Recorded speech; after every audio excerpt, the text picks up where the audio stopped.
Maame and I'm one of the 4th year medical students. I've just been asked by one of the doctors just to come and speak to you to find out a little bit about what's brought you into hospital today. Is that something you'd be up for? Okay, thank you.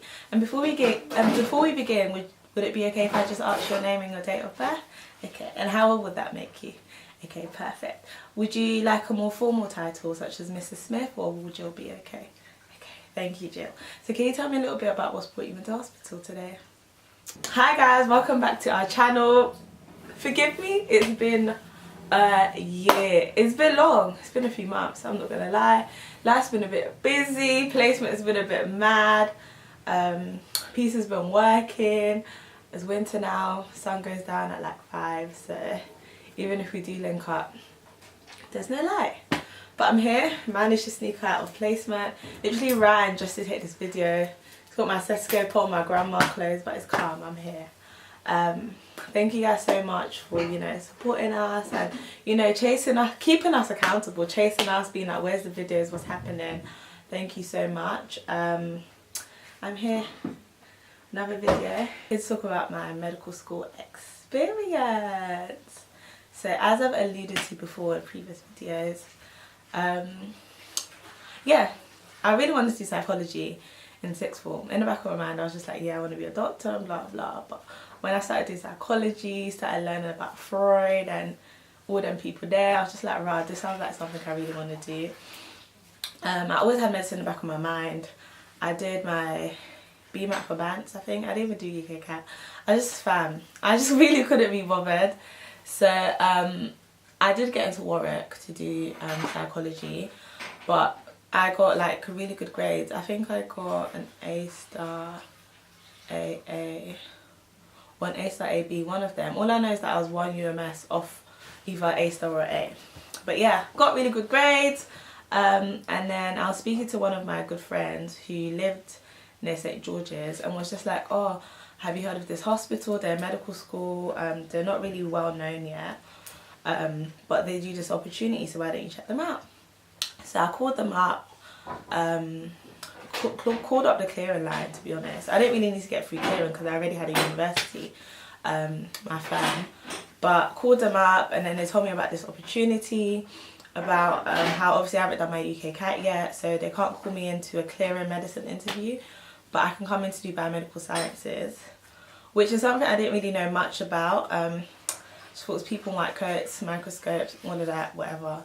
But they were like, there's this really good opportunity where if you're averaging above a 65% in both 1st and 2nd year, then you can get in to do med. And when I heard that, I was just like, yeah, that's me, I'm gonna get that. Not if, just say when, sort of thing. Like I was really gassed in my ability. So I started going to St. George's University. Even that whole journey, that whole thing was a big struggle, honestly. Just due to a lot of like visa issues and just a lot of visa issues and the university not being sure whether I'm eligible to student loan or not, whatever. I was classified as an international student, even though I've been here since the age of 7. Year 2, I came from South Africa. I was born there and I lived there since I was 7, and then I came here 2002. So even through that, it was even a big struggle. It was 14,350, I think, every year. And I just live with my mum. She's unfortunately widowed. My father passed away in 2005. So that was always going to be a big struggle for her. But she was just like, I know how much this means to you, even if it means I take extra hours at work, even if that means, I ask people, my friends, my church and whatever, will get it done. So one really lovely auntie of mine, shout out to her, she's wealthy, but she's very giving with her wealth. She was like to my mum, you know what, I'll pay, just pay me back every month as much as you can afford and we'll get that done. So that happened 1st year, 2nd year. When it got to 2nd year now, it was like the transfer year. So that was the year in which you found out whether you're eligible to have the interview to get transfer. So February exams come on now, and in January the maddest thing happened to me. Like, I don't think I'm ready to share, but literally that just, it knocked me off. Confidence gone, self-identity gone, everything gone and scattered. But you know, I was just like, my mum has put in all this work, so I need to pattern. I need to fix up myself and just go through the exams. I did so. I'd be in the library for 10 hours. I'll come home, then I'll cry. It was a really sad time, but you know, I pushed through. I knew what needed to be done. And thank God I smashed my exams. I think I got like 94% or something. Something good, you know. I'm alright. I put in the work. So things were looking good, you know. Second year exams, January exams came by.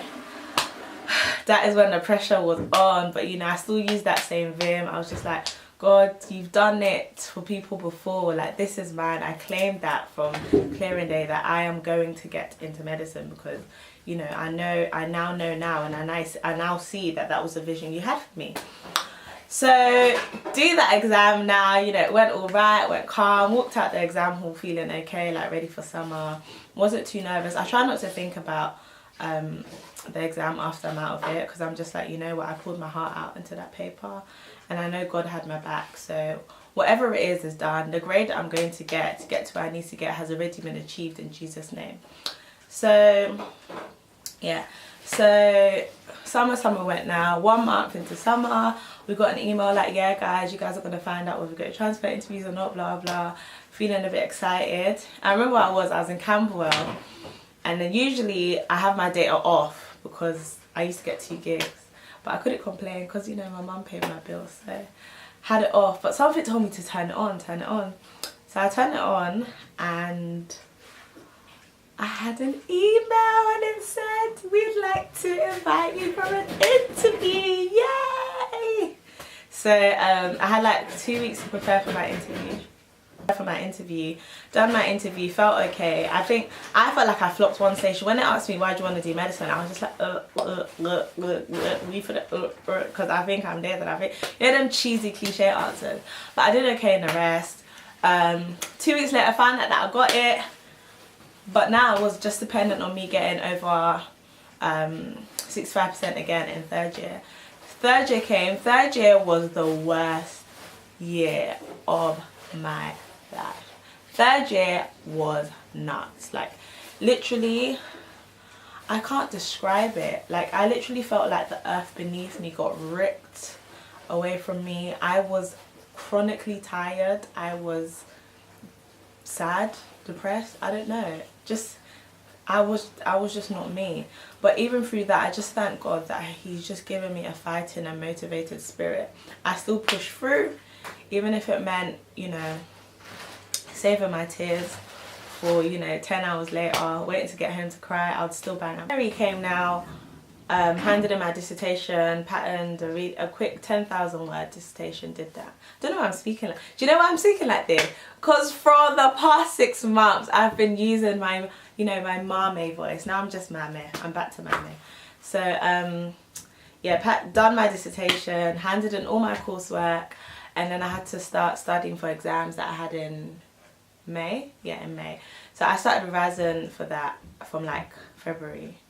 Yeah, February. As soon as I handed in my dissertation, I was in the library 12 to 10 every day, smashing it. There was even a period in time that I didn't leave my house for like 2 months, I think. Became very unhealthy. I had mental breakdowns. I had, you know, suicidal moments, suicidal thoughts. I'm not gonna lie, it was really hard. It was really, really hard. One thing I've noticed in life is that when you are this close to your blessing, that is when the devil attacks you hard. Like hard.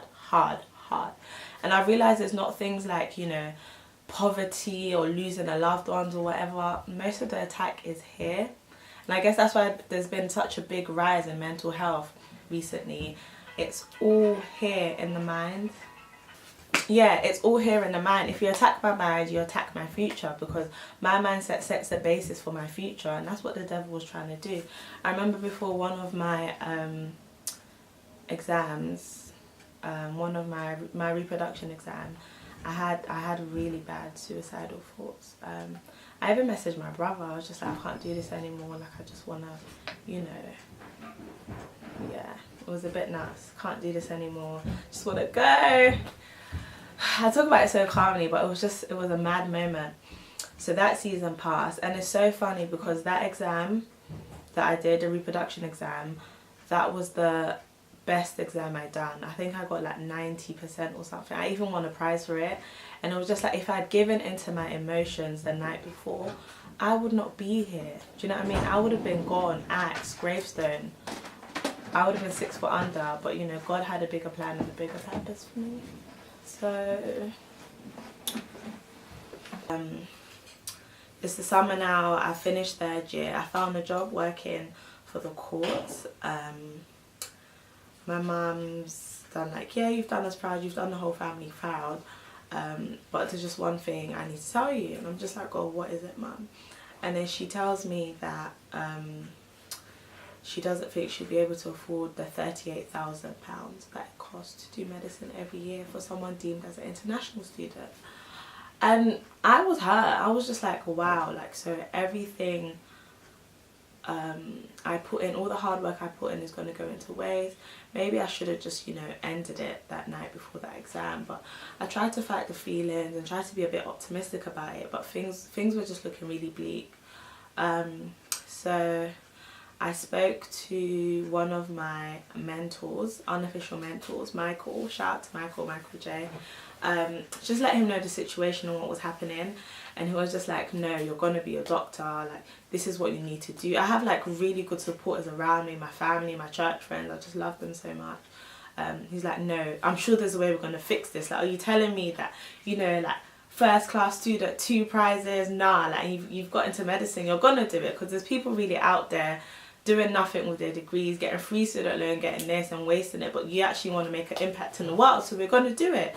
Just like, oh yeah, but you know, she can't afford the 38,000, and it's just a bit, you know, it's just a bit sad. But one thing he said I should do was make a noise about it, and I don't know what make noise about it still means till now, but what he meant was take it higher, let people hear about it. So he got me to, you know, email Jeremy Corbyn, Diane Abbott, David Lammy, just all of these MPs, let them know my situation. I emailed my local MP as well. I let them know about my situation, you know, obviously been here since 2202, you know, 02. Been a law-abiding citizen, you know, got my, you know, results. GCSE results were banging, 6 A stars, 10 A's.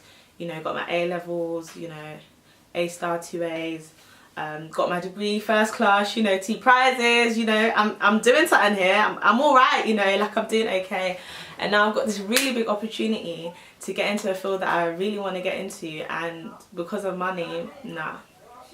But we live, you know, we live in a free world, we live in the Western world where, you know, there's ample opportunities out there for individuals. And I know there might be someone there going through similar situations where they don't understand how they're going to fund their dreams. I think one thing I want to tell you is that what is meant to be for you will be for you. Regardless of whether you are religious or not, honestly, things will fall into line. Like, you have a destiny out there for you. You have something that you're meant to get to, and I believe that my God is not someone who will lie. It says it in his word. He will not lie. He will put you high above all your peers. He will set you up on a pedestal, and he just has plans to prosper you. And literally, I think that is the scripture that literally carried me through in Jeremiah. For I know the plans I have for you, plans to prosper you. So I had to kind of remind myself of that scripture in the moments where I was getting into my low and dark days, and just be like, you know what, God, I feel this resistance. I'm hearing all these no's and all these closed doors because I know I am very close to where you want me to be and what you need me to do. So I got some replies, you know, some MPs were like, yeah, you're not in my, you know, constituency. I think that's the word. So there's not really much I can help. Email your local MP, which I did. Jeremy Corbyn was just like, yeah, you know, I'm going to talk to student finance for you. Someone else said it. So I had all these MPs backing me. They messaged student finance. They contacted student finance, sorry. I contacted student finance, and I contacted principal. I'm tired, sorry guys. And I emailed my principal also. And I was just like, yeah, hey, My name is Maame Benko, one of the students, blah blah blah, explain my story, explain my mum's situation, explain how my mum was in debt now or indebted to someone because they wanted to pay for my education, how this is what I've done, I've shown that I'm competent, I really want to do it, is there anything you could do to help? So I got good news from my university. They were like, you know what, Maame, I'm really sorry that you've been going, you know, the standard apology, you've been going through that, come in for a meeting, let's discuss it further. Spoke to student loan and they were like, yeah, we've been made aware of your case, send the application, we'll review it, blah blah. Just all these little money moves that I wouldn't have done without having the support of people around me, that I wouldn't have known that I could do without, you know, having someone who was experienced or having someone who believed in me more than I believed in myself. So that got sorted out. I had the meeting, you know, Michael came all the way from his house outside London with his briefcase, brought out his laptop. The woman I had the meeting with was looking really scared, but she was like, you know what, we've taken Mame's case into consideration and we're happy to say that we're going to now charge her home fees regardless of how, you know, she's going to pay. So my fees went down from 38,000 to 9,000. Look at God. First affirmation, first assurance. Second, sent off my student loan staff and my NHS tertiary staff, and that all got sorted out. Because it got sorted out around like January and I had been in uni since July, I got like 3k, 4k put into my account. Just all together, God was just like, sis, my daughter, sis, anything, take the blessing, take the money.